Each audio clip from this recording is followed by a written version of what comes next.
RP publishing house में आप सभी का स्वागत है। हमारे द्वारा बनाए गए वीडियो अगर आपको अच्छा लगता है तो लाइक एंड सब्सक्राइब करें, ज़्यादा से ज़्यादा शेयर करें।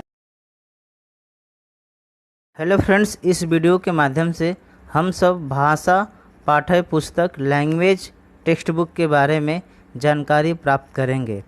तो आइए हम देखते हैं भाषा पाठ्य पुस्तक क्या है, लैंग्वेज टेक्स्ट बुक क्या है। तो अगर हम लैंग्वेज टेक्स्ट बुक की अगर हम बात करें तो पिछले समय में जो है छात्र ऐसा माना जाता था कि पाठ को याद करते थे और शिक्षक उसको सुनते थे। लेकिन आज के वर्तमान समय में देखा जाए तो ये जो है बदल चुका है। आज के वर्तमान समय में शिक्षक पाठ को याद करता है और छात्र को जो है सुनाता है।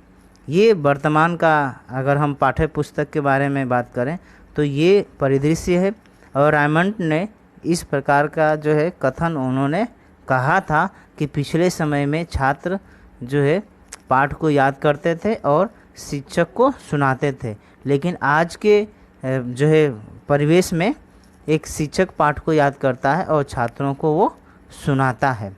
ठीक, इसका मुख्य कारण ये है कि जो आपका पाठ्य पुस्तक है वह पाठ्य पुस्तक जो है मौखिक पाठों के रूप में ले लिया है, जिसके वजह से जो है आज जो है पाठ्य पुस्तक का एक अपना स्थान जो है स्थापित हो गया है और पाठ्य पुस्तक को जो है हम इस रूप में देखने लगे हैं। अगर हम रिस्क के अनुसार अगर हम देखें तो रिस्क ने क्या बताया है कि रिस्क ने बताया है कि आधुनिक पाठ्य पुस्तक शैक्षिक संपत्ति है जिसका आज के कक्षा कक्ष में महत्वपूर्ण स्थान है। पाठ्य पुस्तक का विभिन्न प्रकार से जो है प्रभावशाली जो है प्रयोग किया जा सकता है, क्योंकि जो आज के समय में जो भी शिक्षा है वो पाठ्य पुस्तक पर आधारित है। पाठ्य पुस्तक के अभाव में हम शिक्षा को एक प्रभावशाली तरीके से प्राप्त नहीं कर सकते हैं। तो इसलिए जो है एक प्रभावशाली आप कह सकते हो कि शिक्षा में पाठ्य पुस्तक का एक अपना स्थान है। अगर हम पाठ्य पुस्तकों की आवश्यकता और लाभ एवं महत्व देखें तो जो आपके पाठ्य पुस्तक है वो छात्रों को दोहराने एवं गृह कार्य करने में सहायता देती है, क्योंकि जब एक शिक्षक क्लासरूम में पढ़ाता है उसके बाद जो उसे अगर छात्रों को पुनरावृत्ति करना है तो वो अपने जो है टेक्स्ट बुक के माध्यम से पाठ्य पुस्तक के माध्यम से उस पाठ की पुनरावृत्ति कर लेता है। और भी जो शिक्षक के द्वारा जो गृह कार्य दिए जाते हैं वो गृह कार्य को जो है वो घर पर आसानी से कर लेता है। उसके बाद अगर हम देखें तो ये जो है आपके छात्रों के अनेक जो है नई महत्वपूर्ण सूचनाएं जो है एकत्रित जो है एक ही स्थान पर जो है प्राप्त करा देती है। तो जो है आप देखते हो कि टेक्स्ट बुक में बहुत सारी इन्फॉर्मेशन, बहुत सारी सूचनाएं हैं। तो एक टेक्स्ट बुक के माध्यम से बालक एक ही स्थान पर बहुत सारी जो है महत्वपूर्ण सूचनाएं एकत्रित कर लेता है, एक साथ महत्वपूर्ण सूचनाएं प्राप्त कर लेता है। ठीक, और छात्रों को थोड़े समय में जो है अधिक बातों की जानकारी जो है प्राप्त हो जाती है टेक्स्ट बुक के माध्यम से, जो है पाठ्य पुस्तक के माध्यम से। तो ये चीज़ें हैं। इसके अलावा अगर हम देखें तो जो छात्रों को लिखे हुए तथ्यों और विचारों को समझने का जो है शक्ति देता है, क्योंकि जो भी आपका टेक्स्ट बुक है वो टेक्स्ट बुक में इस प्रकार की चीज़ें होती हैं। अगर हम पाठ्य पुस्तकों के अगर हम दोष देखें और हानियाँ देखें तो इसका दोष और हानि क्या है कि एक तो व्यवहारिक ज्ञान की जो है इसमें अपेक्षा सैद्धांतिक ज्ञान पर ज़्यादा बल दिया जाता है। तो जो आपके व्यवहारिक ज्ञान है वो बच्चों को नहीं मिल पाता है, क्योंकि इसमें सैद्धांतिक ज्ञान ज़्यादा होता है। ये एक जो है आपका दोष है। दूसरा ये भी है कि कुछ शिक्षक और छात्रों को पूर्णतः जो है निष्क्रिय बना देता है, क्योंकि वो सिर्फ टेक्स्ट बुक पे ही आधारित होते हैं और टेक्स्ट बुक के माध्यम से ही वो पठन पाठन करते हैं। तो इसलिए जो इनके अंदर जो एक इनोवेटिव जो भावना है वो विकसित नहीं होता है, वो बस टेक्स्ट बुक पर आधारित होते हैं जिससे वो निष्क्रिय हो जाते हैं। इसके अलावा देखा जाए तो जो उसका ध्यान जो है अध्ययन है छात्रों द्वारा केवल परीक्षा में उत्तीर्ण करने के लिए किया जाता है। और आज के समय में ये देखा भी जा रहा है कि जो है सिर्फ छात्र जो है पाठ्य पुस्तक को सिर्फ उत्तीर्ण करने के दृष्टिकोण से जो है वो जो है पाठ्य पुस्तक को पढ़ रहे हैं, जो एक ज्ञान के दृष्टिकोण से वो पाठ्य पुस्तक को नहीं पढ़ रहे हैं। उनको परीक्षा पास करना है इसलिए पाठ्य पुस्तक को जो है वो पढ़ते हैं और वहीं तक जो है वो सीमित हो जाता है। तो इसलिए जो है आपका ये एक पाठ्य पुस्तक की जो एक जो है आपका इस तरह की ड्रॉबैक है। उसके बाद देखें कि इनकी विषय सामग्री समरूप होने के कारण छात्रों को जो है व्यक्तिगत रुचियों, भिन्नताओं और आवश्यकताओं की पूर्ति नहीं होती है, क्योंकि हम जैसा कि हम जानते हैं कि हर व्यक्ति का, हर एक बालक की जो अलग अलग विषयों में रुचि होती है, लेकिन जो पाठ्य पुस्तक है वो हर एक बच्चे की रुचि और उसके अनुसार वो उपलब्ध नहीं होता है। तो इसलिए जो है वो जो है व्यक्तिगत जो भिन्नता है, वो व्यक्तिगत भिन्नताओं को जो है एक पाठ्य पुस्तक जो है पूर्ति नहीं कर पाता है। तो ये भी एक ड्रॉबैक है।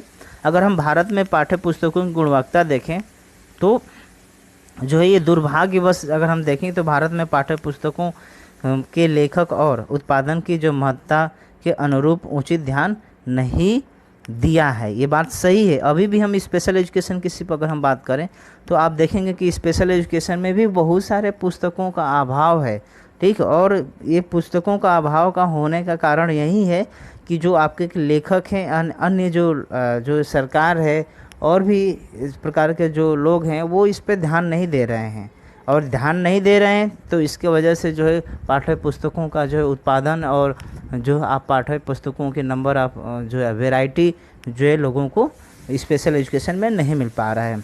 और अधिकांश विद्यालय में जो है विशेषतः भाषाओं में ऐसी पुस्तकों की जो प्रचुरता है जिसका जो है स्वरूप एवं स्तर निम्न कोटि के है। तो ये भी एक चीज़ हम देख सकते हैं कि ये इस प्रकार का है कि अभी भी भारत में बहुत सारे ऐसे विद्यालय हैं जहाँ पर जो पुस्तक तो हैं लेकिन उनकी जो क्वालिटी है और जो उनका स्तर है वो उस लेवल तक नहीं है, वो निम्न कोटि का है। इसलिए जो है बच्चों को एक अच्छी नॉलेज, अच्छा ज्ञान नहीं मिल पा रहा है, ठीक। तो ये सारी चीज़ें जो है एक भारत में इस प्रकार की स्थिति है। अगर हम देखें तो कारण देखें तो विभिन्न कारण हैं जिनके जो हम यहाँ पर देख सकते हैं कौन कौन से कारण है कि भारत में जो है एक अच्छे पाठ्य पुस्तक की गुणवत्ता नहीं है या जो है लोग उस पर ध्यान नहीं दे रहे हैं। इसका कारण क्या क्या हो सकता है?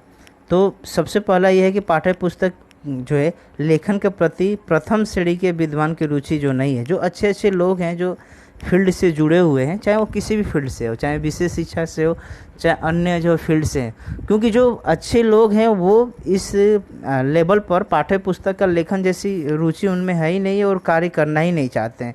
इसके वजह से जो है पाठ्य पुस्तक का जो है एक गुणवत्ता जो कहीं ना कहीं जो है हमारे भारत में कमी है।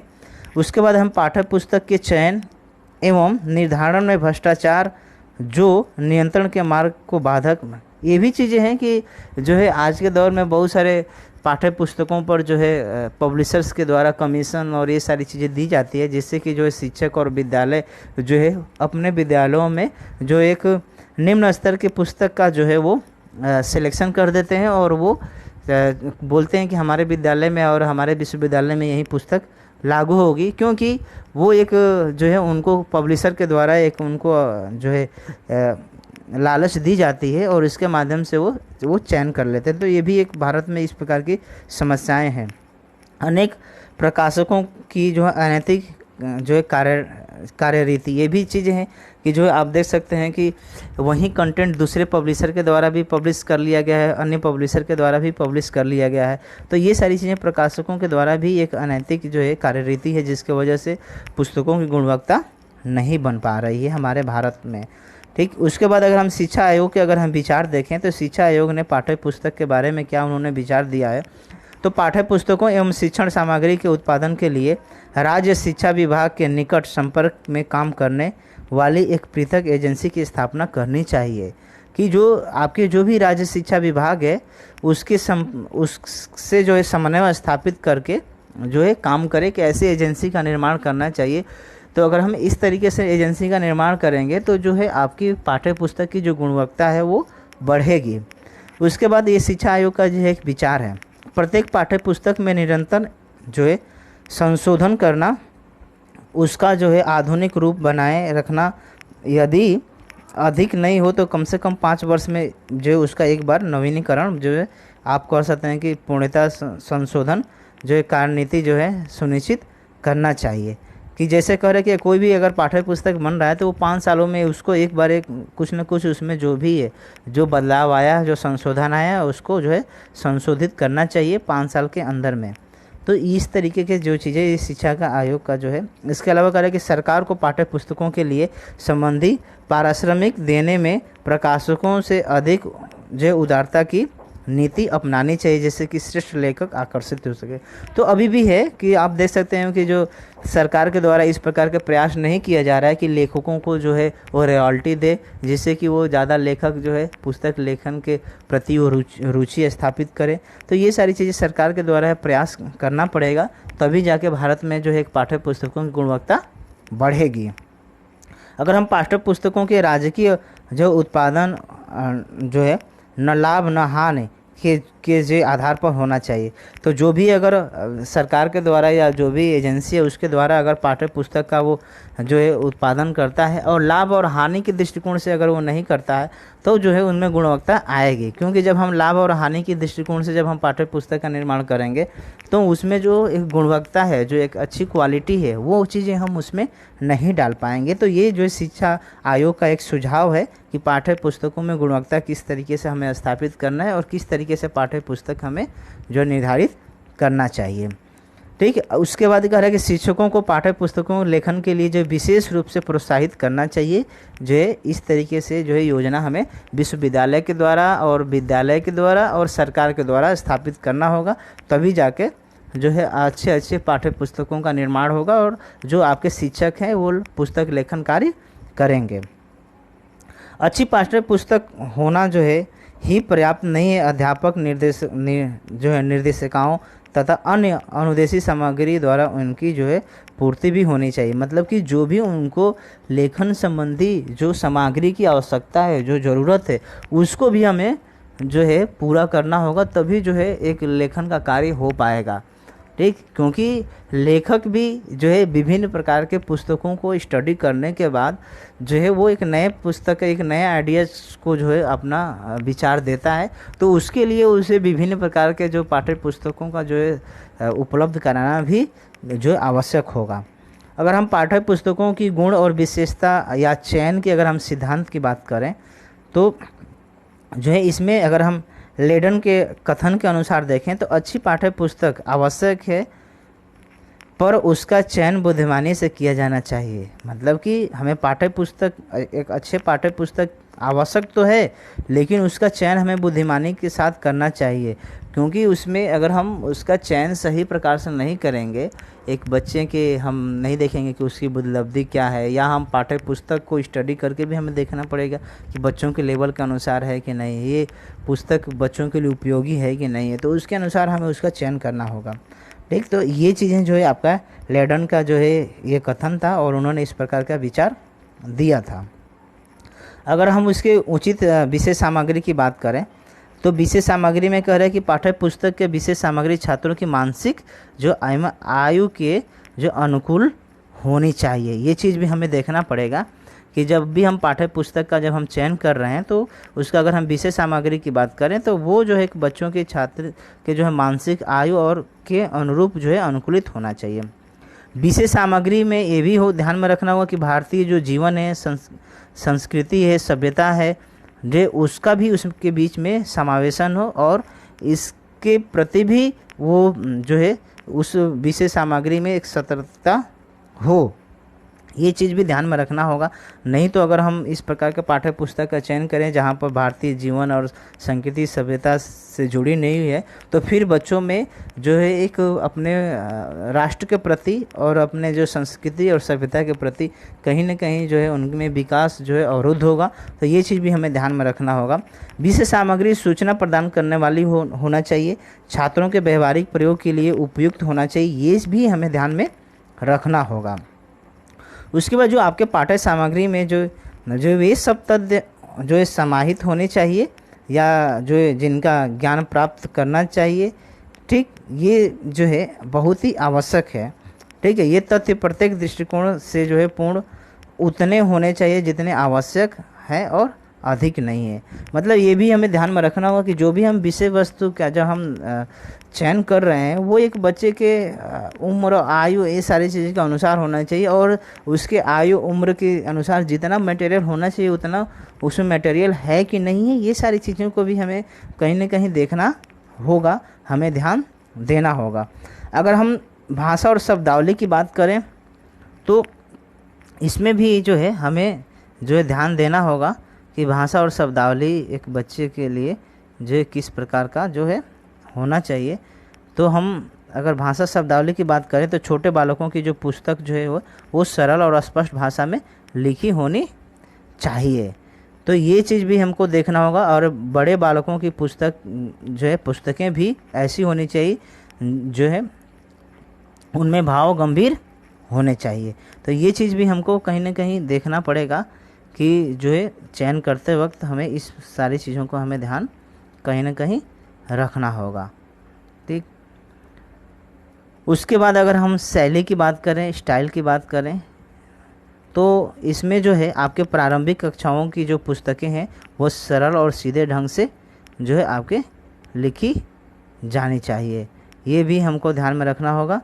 उसके बाद उच्च कक्षाओं के लिए भी ऐसी ही पुस्तकें होनी चाहिए, पर उनमें जो है उनमें माने हुए लेखकों की जो है कृतियों को आवश्यक स्थापित जो है देना चाहिए। तो ये चीज़ भी हमको जो है ध्यान रखना होगा भाषा शैली में। इसके अलावा और भी चीज़ें हैं जो हम इसमें पाठ्य पुस्तक में जो है आपका जो है समाहित हम स्टाइल में कर सकते हैं, शैली में। तो वो क्या चीज़ें हैं कि एक जो है हम जो आपके शैली में जो विभिन्नता होनी चाहिए जिससे कि छात्रों में मानसिक गुणों का विकास, मतलब ये भी होना चाहिए कि विभिन्नता हमें होना चाहिए जिससे कि वो बच्चे जो है इनके मानसिक विकास हो सके। अच्छी शैली जो है ऐसा माना जाता है कि अग्रलिखित गुण होने चाहिए, जैसे सरलता, सहजता, तर्कपूर्णता, भाव प्रकाशन की स्पष्टता, ये सारी चीज़ें जो है ऐसी होनी चाहिए, ऐसा माना जाता है। अगर हम ऑर्डर और नियोजन की बातें करें तो ऑर्डर नियोजन भी बहुत ज़रूरी होता है। तो इसमें करें कि जो है प्रत्येक पाठ्य पुस्तक की विषय सामग्री सुव्यवस्थित और सुनियोजित होनी चाहिए, अन्यथा छात्रों को जो छात्रों द्वारा प्राप्त किया गया जाने वाला ज्ञान अव्यवस्थित और जो अवगुंठित जो है रहेगा। तो ये चीज़ भी जो है हमको कहीं ना कहीं ध्यान देना होगा। इसके अलावा भी हम और भी चीज़ों को देख सकते हैं, जैसे कि मान लीजिए पाठ्य पुस्तक जो सामग्री है वो विभिन्न पाठों, सोपानों और इकाइयों में विभाजित करके नियोजित करना चाहिए। ये भी कहीं ना कहीं हमको ध्यान देना होगा। इसके अलावा जो है उत्तम, अगर हम नियोजन की बातें करें, हम परियोजना की बातें करें, तो इसमें करें कि अध्याय लंबे नहीं होने चाहिए।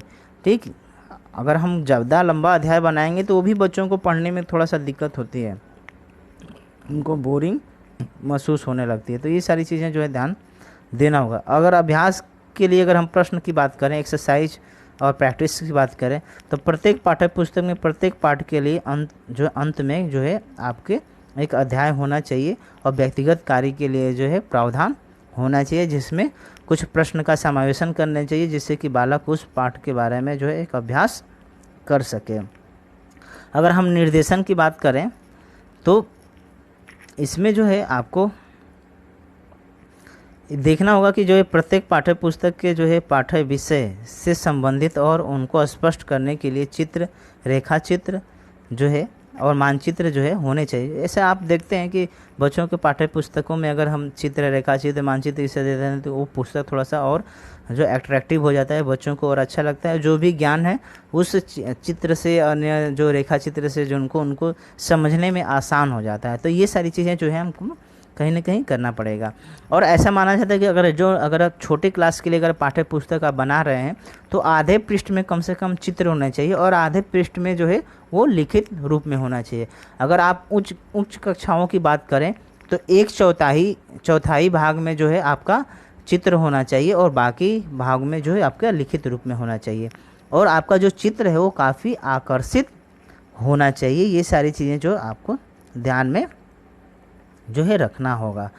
ठीक, उसके बाद अगर हम छपाई की बात करें तो छपाई में जो है जो आपके जो इंक का जो प्रयोग किया जाएगा वो थोड़ा सा काफ़ी काली, गहरी और चमकदार स्याही का प्रयोग करना चाहिए, जिससे कि थोड़ा सा उसका फॉन्ट जो है उभर के आए, देखने में अच्छा लगे।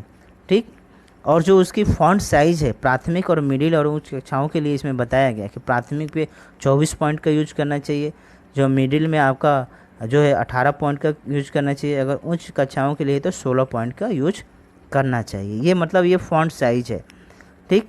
अगर हम पंक्तियों की लंबाई की बात करें तो 3 से जो है आपके 4.5 इंच की जो है उसकी पंक्तियों की लंबाई होनी चाहिए, ठीक। तो ये चीज़ें, इसके बाद हर पृष्ठ के जो है चारों ओर पर्याप्त स्थान और मार्जिन होना चाहिए, जिससे कि वो पुस्तक देखने में अच्छा लगता है। तो ये सारी चीज़ें जो है हमको कहीं ना कहीं देखना होगा। इसके बाद अगर हम कागज़ की बात करें तो कागज़ में जो है आपका कागज़ सफ़ेद और मोटा चिकना होना चाहिए। बहुत चमकदार कागज़ का जो है प्रकाश की प्रतिबिंब जो है प्रतिबिंबित करता है, ऐसा माना जाता है कि बहुत चमकदार हमें कागज़ का प्रयोग नहीं करना चाहिए, ठीक। उसके अलावा खुदरे कागज़ पर जो है स्याही ठीक से नहीं होता है, इसलिए खुदरे कागज़ का भी हमें ज़्यादा प्रयोग नहीं करना चाहिए। तो अतः ऐसे कागज़ का प्रयोग जो है हमें नहीं करना चाहिए कि ज़्यादा चमकदार हो और ज़्यादा खुरदुरा हो। इस तरह के मतलब नॉर्मल तरीके से हमें प्रयोग करना चाहिए, जिससे कि उस पर जो है छपाई पर जो आपके शब्द हैं या जो चित्र है वो अच्छे से उभर कर आए। अगर हम जिल्द और आकार की बात करें तो इसमें जो है सबसे पहले तो अगर हम छोटे बच्चों के लिए अगर हम किताबें बना रहे हैं तो हमें ऐसे बनाना चाहिए कि उसकी जिल्द थोड़ा सा मोटी हो, मजबूत हो, टिकाऊ हो, ठीक। जिससे कि आप देखते हैं कि छोटे बच्चे जो है ज़्यादातर उसको जो है उसको फाड़ने का इस प्रकार का प्रयास करते हैं। तो इसीलिए हमें थोड़ा सा उससे छोटे बच्चों के लिए मोटी जिल्द का प्रयोग करना चाहिए, मजबूत और टिकाऊ का प्रयोग करना चाहिए। और साथ साथ जो हमें जो उसका कवर पेज है थोड़ा सा वो जो पुस्तक बनाई जा रहा है उससे संबंधित होना चाहिए और उससे संबंधित उसमें चित्र लगाना चाहिए। और थोड़ा सा उसका जो कलर है, जो उसका आउटलुक है, थोड़ा सा और बेहतर आकर्षित जो है होना चाहिए, रंगीन होना चाहिए, रंगीन चित्र का प्रयोग करना चाहिए। तो ये सारी चीज़ें छोटी जो है आपके, अगर हम कक्षाओं की बात करें तो पुस्तक का आकार जो है आपका जो है क्वार्टो मतलब 4 तरह की जो है किया हुआ कागज़ का उपयोग करना चाहिए, या उसका आकार जो है उसका काउन जो है होना चाहिए, ठीक है। इस प्रकार के जो है होने चाहिए। इसके अलावा इसमें कह रहा है कि आपका 20 इंच लंबा और 15 इंच चौड़ा जो है कागज़ का प्रयोग करना चाहिए। और आपका वो जो पुस्तक की जो सिलाई है वो टिकाऊ होने के साथ साथ जो है ऐसी होनी चाहिए जो पुस्तक सुगमता से जो पूरी तरह खुल जाए। तो इस तरीके से जो है आपका ये पाठ्य पुस्तक होनी चाहिए। और ये पाठ्य पुस्तक के बारे में अगर आपको विस्तृत जानकारी, इससे भी अगर विस्तृत जानकारी आपको प्राप्त करना है तो आरपी पब्लिशिंग हाउस द्वारा जो एक पुस्तक का प्रकाशन किया गया है पेपर नंबर 9 के लिए जो पुस्तक का प्रकाशन किया गया है। आप उस पुस्तक को प्राप्त करके पाठ्य पुस्तक के बारे में और भी जो बेहतर जानकारी प्राप्त कर सकते हैं। और मैं आप सभी को ये बताना चाहूँगा कि जो भी हम वीडियो बनाते हैं उस वीडियो का जो है वो टॉपिक किस सब्जेक्ट से और किस पाठ्यक्रम से संबंधित है उसका जो है हम आपके वीडियो के डिस्क्रिप्शन में दे देते हैं। तो आप वहाँ से आप जाकर वो देख सकते हैं कि ये टॉपिक किस सब्जेक्ट और किस करिकुलम से संबंधित है, तो ये आपको जानकारी वहाँ से मिल जाएंगी। हो सकता है कि बहुत सारे ऐसे व्यूवर्स जो नए व्यूवर्स आ रहे हैं उनको ये सारी चीज़ों को समझने में दिक्कत होगा, तो मैं आप लोगों को ये बताना उचित समझा। तो आप वहाँ से हमारे वीडियो के डिस्क्रिप्शन में जाकर आप देख सकते हैं कि ये टॉपिक किस सब्जेक्ट और किस पाठ्यक्रम से संबंधित है।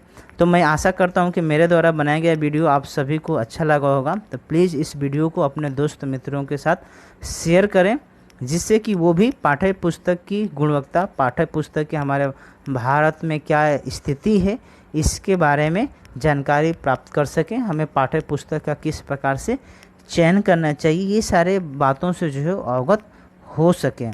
तो आप हमारे चैनल को सब्सक्राइब करें, लाइक करें, बेल आइकन को प्रेस करें, जिससे कि जो है आपको नोटिफिकेशन के माध्यम से हमारे द्वारा बनाए गए वीडियो आपको जो है मालूम चल जाए।